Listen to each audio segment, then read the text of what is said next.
అందరికీ నమస్తే అండి. ఈ ఒక్క వీడియో ఎక్కడ స్కిప్ చేయకుండా ఒక్కసారి లాస్ట్ వరకు అయితే చూసేయండి. కోవాకి సంబంధించినటువంటి ఏవైతే ఉన్నాయో 10 రూపాయలకు ఒక్కసారి ఆలోచించండి. ఒక్క బన్ను వాల్యూ 10 రూపాయలతో పాటు పాలకోవా పెట్టిస్తున్నారు. ఎందుకు వీళ్ళు ఎందుకు ఇంత 10 రూపాయలకే అమ్ముతా ఉన్నారు?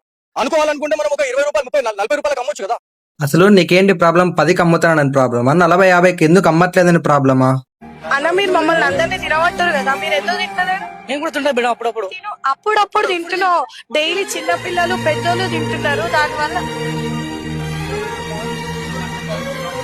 మళ్ళీ ఎందుకట్లా గాబరైతురు?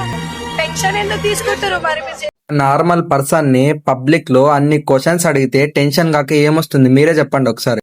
రీసెంట్ గా కేరళలో ఒక రిటైర్మెంట్ టీచర్ ఒక అమ్మాయిని పబ్లిక్ లో తప్పుగా టచ్ చేశాడని బ్యాడ్ గా వైరల్ చేసి లాస్ట్ కైనా సూసైడ్ చేసుకొని చనిపోయేలా చేశారు. ఇప్పుడు ఎవరు రెస్పాన్సిబిలిటీ?